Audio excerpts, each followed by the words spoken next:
Hi everyone, welcome back to my channel Legend and Lies. This story takes us to Fort Lauderdale, Florida. And today we're at Sunset Memorial Gardens. It's the final resting place for Maurice Williams and Craig Chambers, two brothers whose lives were tragically cut short in a wrong-way accident on the I-95 involving an FBI agent. I'll be sharing their story and the events that led to this heartbreaking incident. I'm going to go ahead and turn the cameras around so you can see exactly where we are today. Now, as I walk towards the graves of Maurice Williams and Craig Chambers, I'm going to take a moment to recount the events of a tragic wrong-way accident that not only ended two young lives, but also raised questions and debates that echoed far beyond the crash itself. This is a story of loss, investigation, and a trial that left many unanswered questions. Now, the accident happened on the early morning hours of November 23rd, 1999. And yes, this was 25 years ago, just 2 days before Thanksgiving. The two brothers, Maurice was 23, and he was a junior pastor at his church. Craig, his younger brother, was only 19, and he was a student at the Florida Atlantic University. And they had just left choir practice and was now on their way to take Craig back on campus at the Florida Atlantic University. Now, the older brother, Maurice, was driving their 1988 Kia, and they were northbound on the I-95, while Craig sat in the passenger seat. And both brothers were described as devoted young men with strong ties to their church and their community. And at the same time, David Farrell, 37-year-old FBI agent, he was driving his 1998 Honda Accord northbound. But earlier that evening, Farrell had been at Quarter Deck restaurant or bar and grill in Davie, Florida.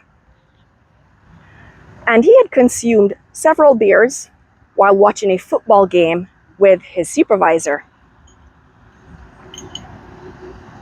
At approximately 12:45 a.m., one of these two vehicles were heading the wrong direction on I-95, and both cars collided head-on.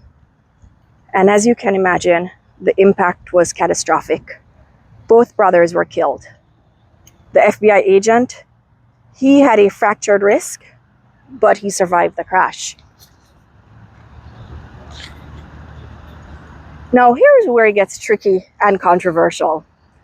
The Florida Highway Patrol initially released a report claiming that Maurice Williams was at fault. They went on to say that he was the one driving the wrong way on I-95. So, of course, his conclusion sparked outrage within the Fort Lauderdale community.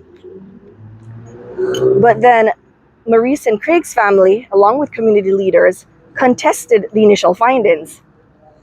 And what they pointed out was the fact that these brothers never drank. They were both heavily involved in their church.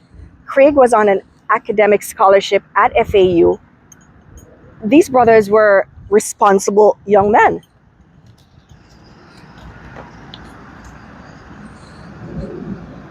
They also pointed out, after viewing the police report, there were several inconsistencies in the investigation and questioned whether David Farrell's position as an FBI agent had influenced the FHP to, with their decision, saying that the brothers were heading the wrong way. Now, as pressure mounted, the FHP revisited the case, and additional evidence, including tire marks, eyewitness accounts, indicated that it was in fact Farrell's vehicle that was traveling the wrong way on I-95 that morning. Now, in response to this, the FHP had to publicly admit their error. They had to acknowledge that the initial report was actually incorrect. But now, this reversal intensified public scrutiny and fueled ongoing debates about the fairness of the investigation, as you can imagine. So following this new revelation, with an amended police report, David Farrell was charged with 2 counts of DUI manslaughter, vehicular homicide, and DUI. Now, fast forward to the trial.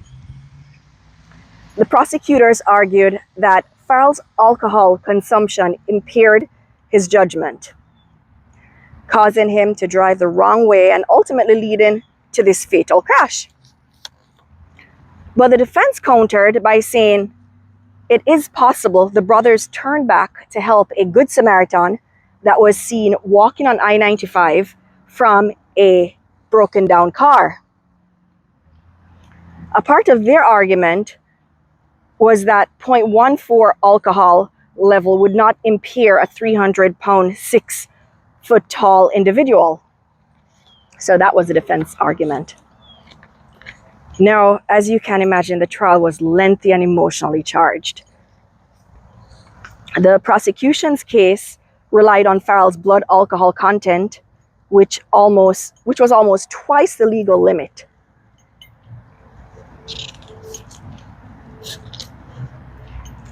There were witnesses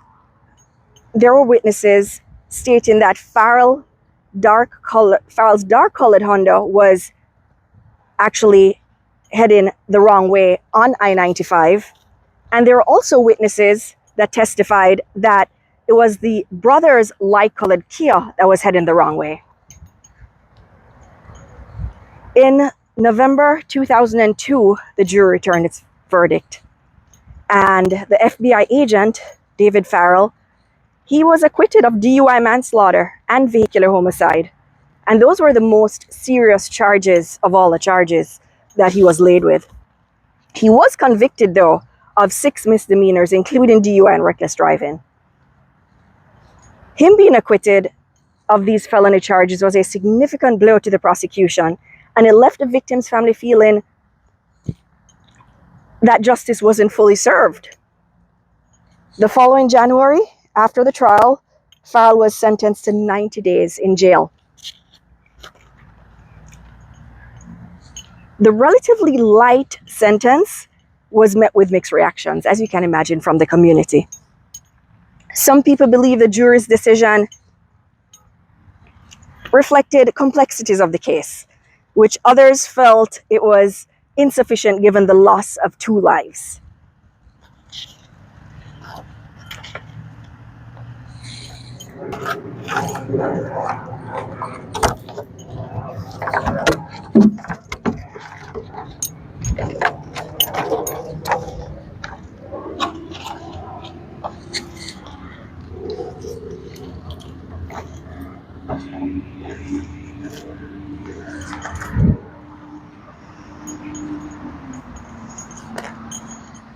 And here we are, folks, at the gravesite of Maurice Williams and his younger brother, Craig Chambers. And, even though this accident occurred 25 years ago, we still reflect on the loss of 2 young lives and the lasting impact of this case. Their story is a reminder of how quickly lives can change by a single decision. It's a tale of tragedy, legal complexities, and the enduring need to honor their memory by promoting accountability and safe driving practices. My condolences to his mother. I read in an article that Maurice had a twin sister, so my condolences to their entire family. And may the souls of the faithfully departed rest in peace.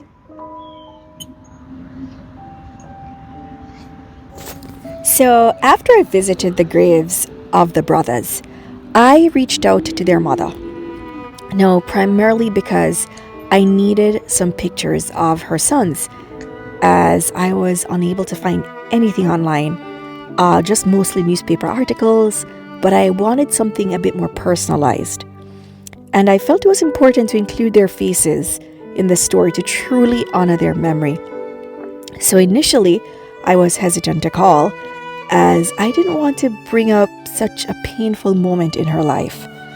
And then what began as a request for photos turned into a lovely and heartfelt conversation. She shared how even after 25 years, the pain of losing her sons feels as raw as the day it happened. And that really touched me, because this is 25 years later, and to know that the pain is just as raw, it really, really touched me. Now, she spoke about how Maurice and Craig, they were good boys, how she kept their photos up and will never take them down. And, family members in Jamaica and in England, they do the same. She also expressed pride in Maurice's son, and I believe his son was about 5 when this accident occurred. And now he's a grown man, and he's turned into a wonderful young man. He's about 30 or 31 now. Her heartbreak over the dangers of drunk driving was palpable, and it underscored how deeply the loss continues to affect her life. I'm grateful I had the opportunity to speak with her and to let her know that her son's story has always resonated with me. This conversation reminded me of the importance of telling stories like theirs, not only as a cautionary tale, but more so as a way to honor and preserve the memories of two young men who were deeply loved.